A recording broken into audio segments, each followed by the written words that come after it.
Hey guys, hello everyone. आज का session देखिए दोस्तों, आज है 1 अक्टूबर 2020 और ऑसम सा करंट अफेयर सेशन है। अगर आपको वाकई अपने लिए कुछ करना है, बेनिफिट चाहिए आपको, तो जो मैं वीडियो जो भी कंटेंट आपको भेजती हूँ उसको कंप्लीट सुनिए, कंप्लीट वॉच कीजिए और साथ ही वीडियो को लाइक और शेयर ज़रूर करें ताकि मुझे भी मोटिवेशन मिले कि आप लोग पसंद कर रहे हैं, सुन रहे हैं, बेनिफिट ले रहे हैं। और इसके अलावा आपसे एक रिक्वेस्ट और रहेगी, अच्छे कमेंट्स करके ज़रूर बताया करें और आपको कंप्लीट बेनिफिट हो, पूरा लाभ मिले, इसलिए क्यूसिल को भी सब्सक्राइब किया करें। जब सब्सक्राइब करें तो बेल आइकन को हिट कर लिया करें। पहला क्वेश्चन लेते हैं आज का। हाल ही में इंटरनेशनल डे ऑफ ट्रांसलेशन कब मनाया गया है? तो 30 सितंबर को। अंतर्राष्ट्रीय अनुवाद दिवस 30 सितंबर को मनाया गया है। जो भी अनुवाद संबंधी जिन लोगों ने काम किया, भाषाओं के अनुवाद के संबंधित, उनके काम को सराहने के लिए ये दिवस यानी इंटरनेशनल डे ऑफ ट्रांसलेशन मनाया जाता है हर साल 30 सितंबर को। आप लोगों को इसकी थीम इंटरनेट पे, ये आपका होमवर्क है कि आप लोगों को इंटरनेट पे इसकी थीम खोजनी है। और इतना बता रही हूँ, बताने को तो मैं भी हर थीम बताती हूँ तो वो बता सकती हूँ, लेकिन थोड़ा सा काम आपको करना है। कैसे निकालेंगे इसकी थीम? आपको इंटरनेशनल डे ऑफ ट्रांसलेशन 30 सितंबर ये टाइप करना है या लिखना है अबाउट इंटरनेशनल डे ऑफ, या लिखेंगे about theme of international day of translation और आगे चाहें तो लिख दीजिएगा 30 सितंबर 2020। क्या लिखेंगे? About theme of international day of translation और आगे चाहें तो 30 सितंबर 2020 ये लिख दीजिएगा। तो पूरे के पूरे आपको इंटरनेशनल डे ऑफ ट्रांसलेशन के बारे में पढ़ने को मिल जाएगा। नेक्स्ट क्वेश्चन सुनिए। हाल ही में ओम प्रकाश का निधन हो गया। ये कौन थे? ओम प्रकाश ये बहुत फेमस यानी एक प्रसिद्ध गीतकार थे और इनको अविलास के नाम से भी जाना जाता था। क्या? अविलास के नाम से भी जाना जाता था। और इनका एक बहुत बहुत बहुत बहुत पॉपुलर एक सॉन्ग है जो आप लोगों ने ज़रूर सुना होगा। बिल्कुल मान नहीं सकती किसी ने ना सुना हो। इतनी शक्ति हमें देना दाता, मन का विश्वास कमज़ोर ना हो, है ना?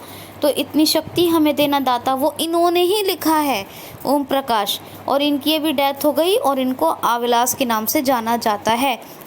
नेक्स्ट क्वेश्चन है, हाल ही में किस राज्य सरकार ने कोरोना वायरस की या कोरोना की सभी दरों को हर हॉस्पिटल में प्रदर्शित करने की घोषणा की है? यानी कि अभी बताती हूँ इसका मतलब। किस राज्य सरकार ने कोरोना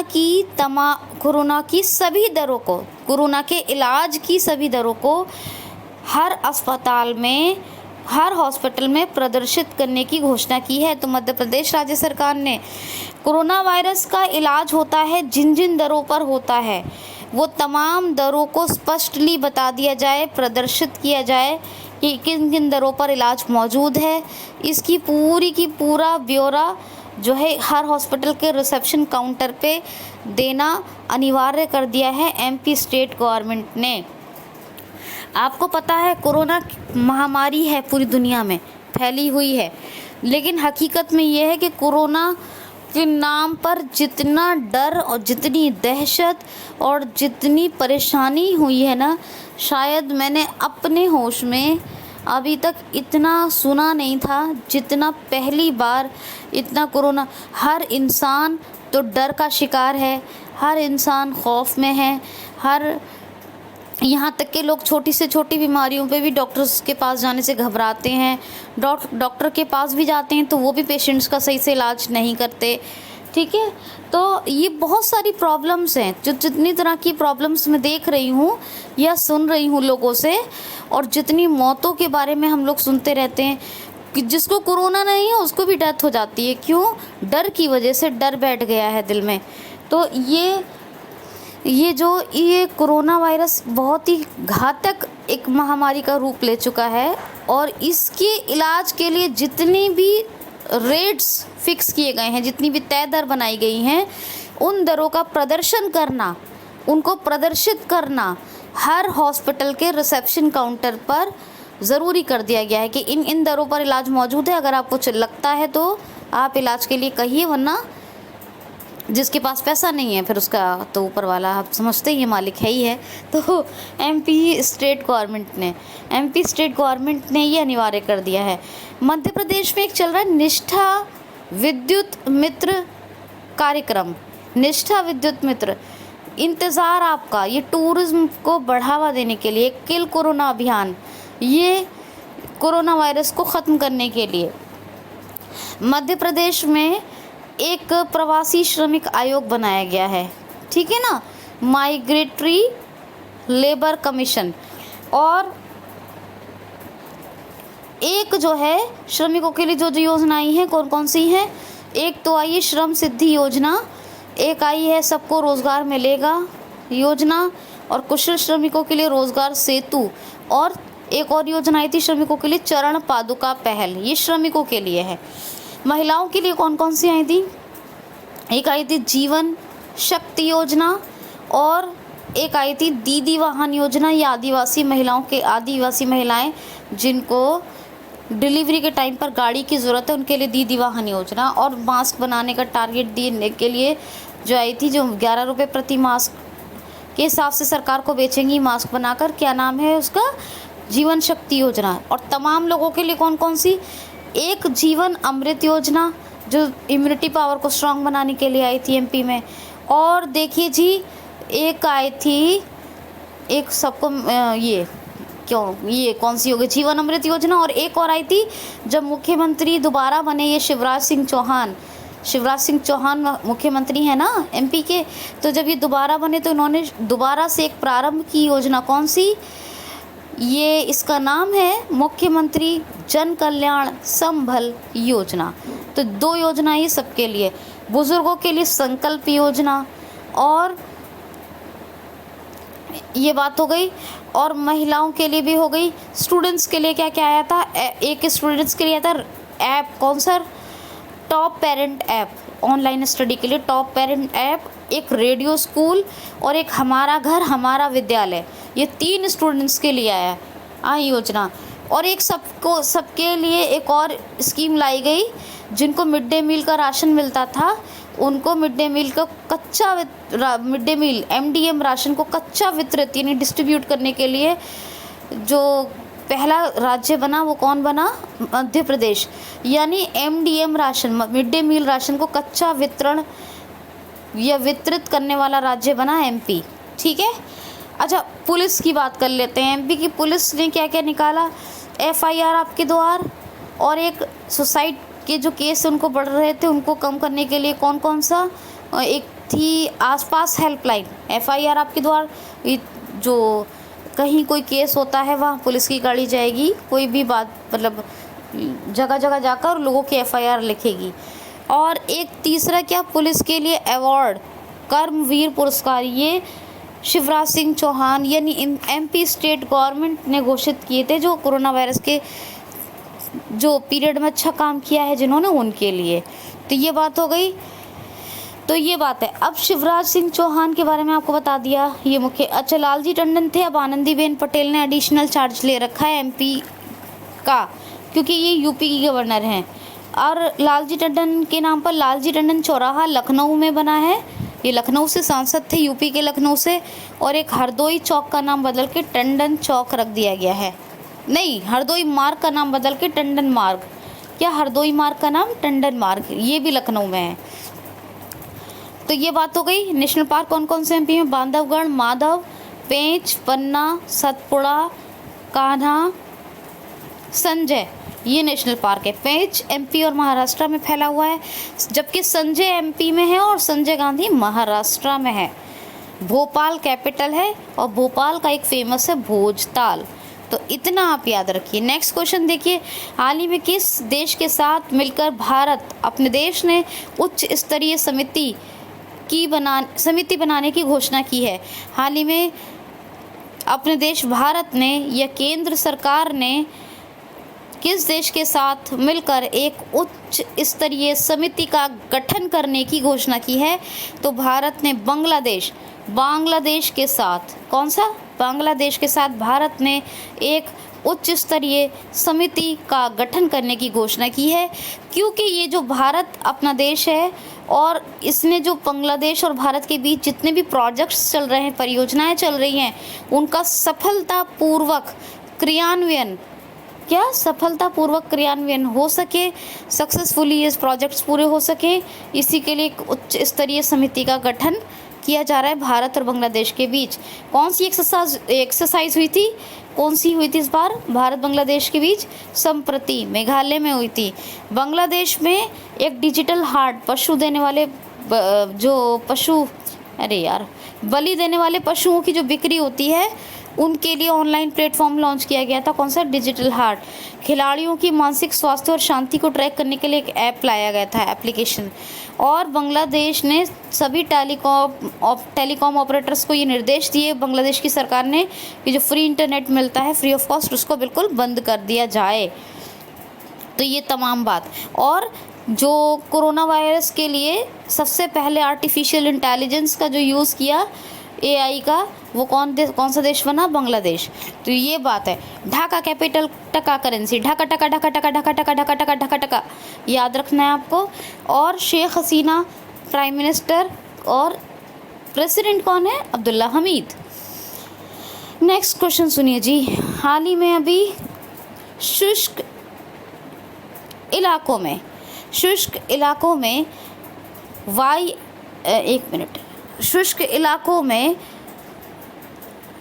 YSR ग्रीन कारपेट योजना को शुरू करने की घोषणा किस राज्य सरकार ने की है? ड्राई एरियाज या ड्राई रीजन्स में, शुष्क इलाकों में YSR ग्रीन कारपेट योजना को लॉन्च करने या शुरू करने की घोषणा किस राज्य सरकार ने की है? तो आंध्र प्रदेश राज्य सरकार ने। जी हाँ, आंध्र प्रदेश राज्य सरकार एक योजना शुरू कर रही है। जितने भी शुष्क इलाके हैं यानी सूखे इलाके हैं, ड्राई एरियाज़ हैं, ड्राई रीजन्स हैं, उनमें एक ग्रीन कारपेट यानी कौन सी? YSR ग्रीन कारपेट योजना को शुरू कर रही है, जिनके तहत पानी का पूरा इंतज़ाम किया जाएगा, जिससे कि बोरिंग सूंगी किसानों को आसानी होगी और उसमें क्या है कि हरी हरी हरियाली की तरी आएगी पानी से। तो ग्रीन कारपेट योजना, YSR ग्रीन कारपेट योजना शुष्क इलाकों में ये शुरू कर रही है आंध्र प्रदेश राज्य सरकार। कितनी कैपिटल है आंध्र प्रदेश की? 3। अमरावती लेजिस्लेटिव, कौन सी? अमरावती लेजिस्लेटिव और यानी विधायी राजधानी, कुरनूर जुडिशियल यानी न्यायिक राजधानी, और विशाखापत्तनम एग्जीक्यूटिव यानी कार्यपालिका या कार्यपालक राजधानी। कार्यपालिका से जो संबंधित काम होते हैं, कार्यपालिका को कहते हैं एग्जीक्यूटिव कैपिटल। ये 3 कैपिटल हैं। और गवर्नर कौन है जी आंध्र प्रदेश के? तो विश्व भूषण हरिचंद्रन। चीफ मिनिस्टर कौन है? जगन मोहन रेड्डी। आंध्र प्रदेश में जगन्नाथ विद्या दीवेना योजना, नवरनालू पेदलांतिर की कार्यक्रम, और फलों के प्रोडक्शन में, फ्रूट प्रोडक्शन में नंबर 1 स्टेट इंडिया का, और जबकि वेजिटेबल्स प्रोडक्शन में कौन है नंबर 1 स्टेट इंडिया का? तो वेस्ट बंगाल। और आंध्र प्रदेश ने बहुत सारे मोबाइल हैंड वॉश स्टेशन लगाए स्लम एरियाज़ में। और आंध्र प्रदेश की मैंने बहुत सारी आपको योजनाएं बताई थी, 3 योजनाएं अभी बताई थी रिसेंटली। कौन कौन सी, इनको रिवाइज़ कीजिए। कई सारी योजनाएं बताई हैं मैंने आपको, ठीक है। बहुत सारा है करंट अफेयर आंध्र प्रदेश का। मैंने पिछले वीडियो जो किया है 2-4 दिन पहले आंध्र प्रदेश की, मैंने पूरी इन्फॉर्मेशन वहाँ दी है। श्री वेंकटेश और एक और कौन सा है, पापीकोंडा, ये 2 नेशनल पार्क हैं आंध्र प्रदेश में। तो ठीक है जी, याद रखिएगा। क्वेश्चन है हाल ही में अभी गान सम्राज्ञी पुरस्कार या गीत सम्राज्ञी पुरस्कार से किसको सम्मानित किया जाएगा? तो ये हैं उषा मंगेशकर। ये लता मंगेशकर की छोटी बहन है जी। कौन है छोटी बहन? उषा मंगेशकर। और इन्हीं को गान सम्राज्ञी या गीत सम्राज्ञी पुरस्कार से सम्मानित किया जाएगा। लता मंगेशकर जी 3 बहनें हैं, बहुत फेमस सिंगर हैं लता मंगेशकर। बच्चा, बूढ़ा, जवान, हर तरह के लोग जानते हैं लता मंगेशकर जी को। भारत का ही नहीं, शायद पूरे वर्ल्ड के लोग जानते हैं। और ये 3 बहनें हैं, कौन कौन सी? एक तो हैं लता मंगेशकर जी, एक हैं उषा मंगेशकर और एक हैं आशा भोसले। आशा भोसले जी की तो मैंने सुना है मतलब पढ़ा है मैंने कहीं पे 2-3 शादियां हुई हैं, लेकिन लता जी और उषा जी, लता जी और उषा जी अनमैरिड हैं। और बाकी मैंने आशा भोसले जी के बारे में पढ़ा है कि इनकी हुई हैं 2-3 शादियां। तो बहरहाल अभी हमें इसको जानने की ज़रूरत नहीं है, ये जानने की ज़रूरत है कि गान सम्राज्ञी या गीत सम्राज्ञी पुरस्कार से किसको सम्मानित किया जाएगा। तो वो हैं उषा मंगेशकर, ये लता जी की बहन है। अरे लता जी की बहन है। नेक्स्ट क्वेश्चन है, हाल ही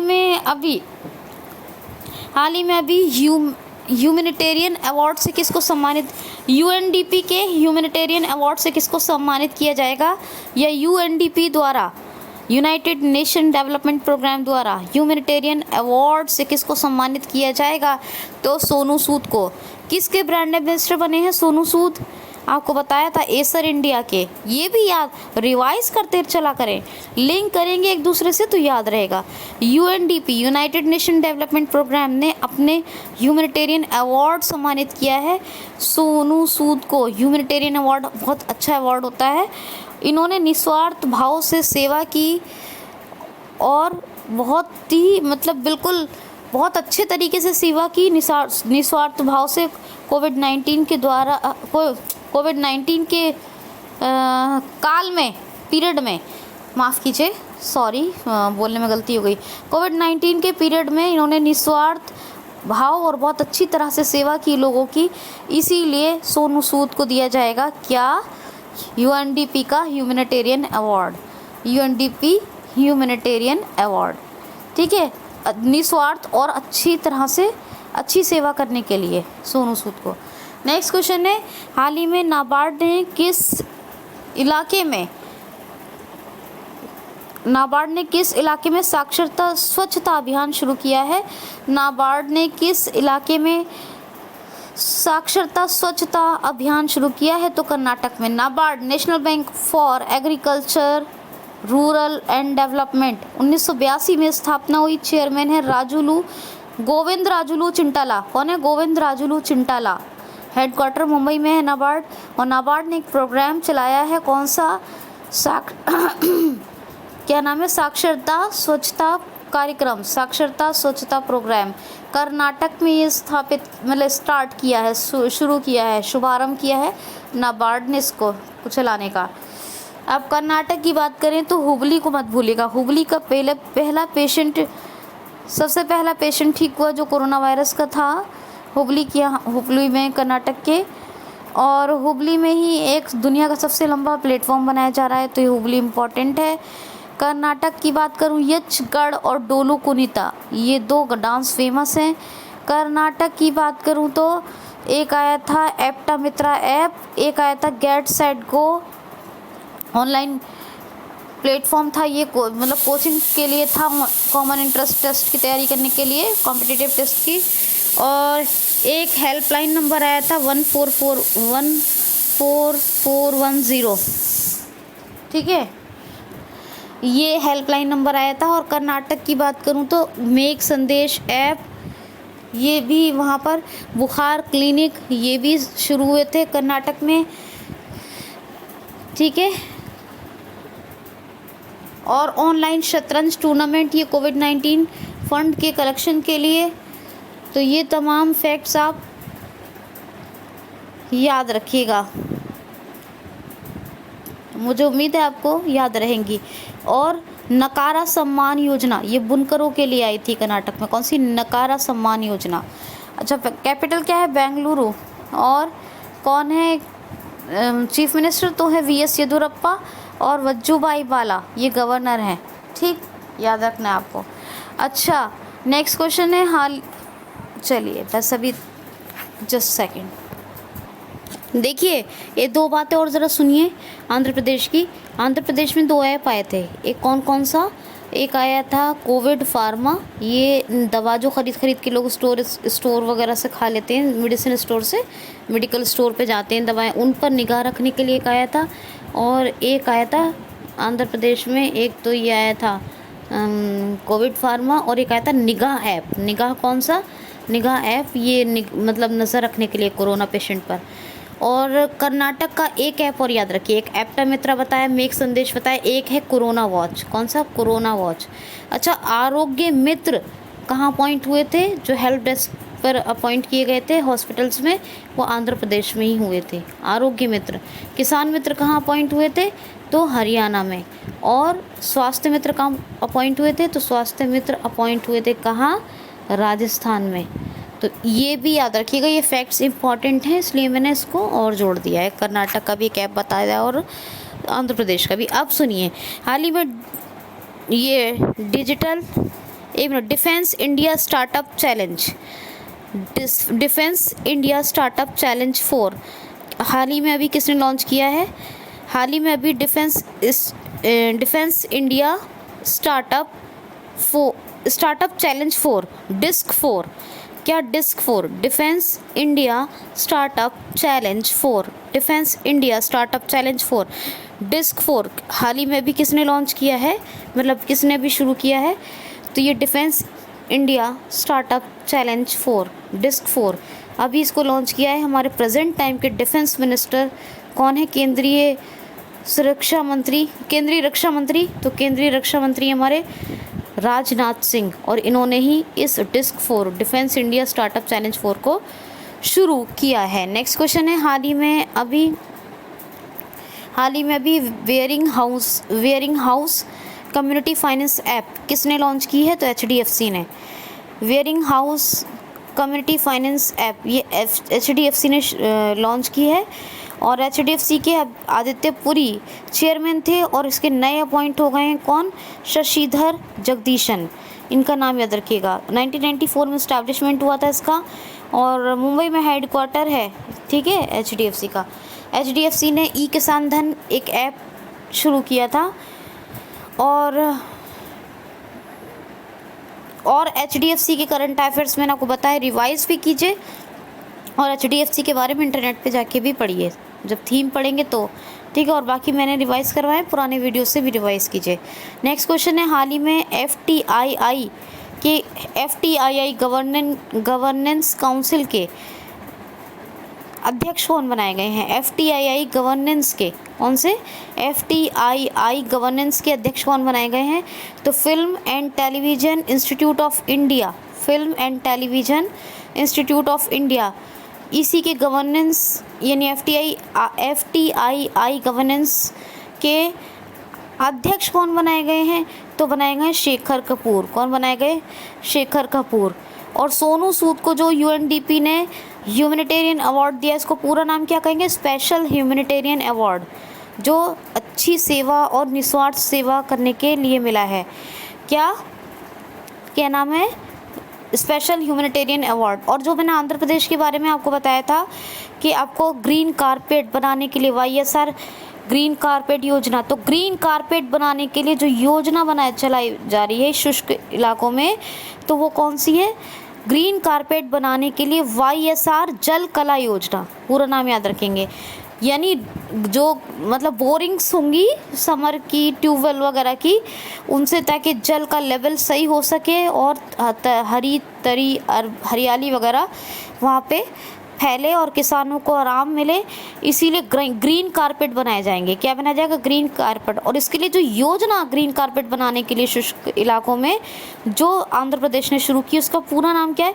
YSR जल कला योजना, YSR जल कला योजना।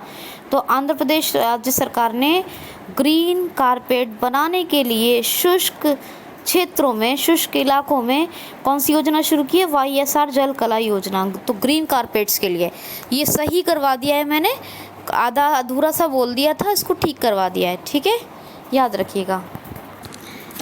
और दोस्तों मैं 2 दिन ज़रा बिज़ी रहूँगी, कल और परसों बहुत ज़्यादा बिजीनेस होगी मेरी 2 दिन, तो 2 दिन आपको या तो वीडियो नहीं मिलेंगे 2 दिन, और मिलेंगे तो रात में मिलेंगे, जो आप सुबह में उठ के देख लीजिएगा। मैं आज रात में ही एक वीडियो और डाल दूँगी आपको, ताकि आप एक कंप्यूटर का या फिर इंग्लिश का वीडियो और एक करंट अफेयर का भी डालूँगी। थोड़ा करंट अफेयर भी दूँगी, उसको सुनिएगा, ठीक है। कुछ करंट अफेयर के क्वेश्चंस हैं और कुछ और फैक्ट्स हैं उसमें। तो एक वीडियो वो और एक तो मतलब 1-2 वीडियो आज ही डाल दूँगी, क्योंकि मैं 2 दिन बहुत ज़्यादा बिज़ी रहूँगी। इसके कारण आपको वो आज का करंट अफेयर और 2 वीडियो जो आएंगे वो भी देख लेने हैं, ठीक। क्योंकि 2 और 3 तारीख में या तो वीडियो रात में आएंगे या 2 या 3 में आएंगे ही नहीं। 4 को वीडियो फिर मैं भेजूँगी आपको, ठीक है। फिर भी मुझे ही तो जो 2-3 का करंट अफेयर है वो भी आपको पढ़ाना पड़ेगा, तो इसलिए मैं 1-2 वीडियो आज ही एक्स्ट्रा डाल दूँगी। तो आज के वीडियो के लिए तैयारी रहिए। रात में अपना ख्याल रखिए। Be happy, keep smiling. Thanks for watching.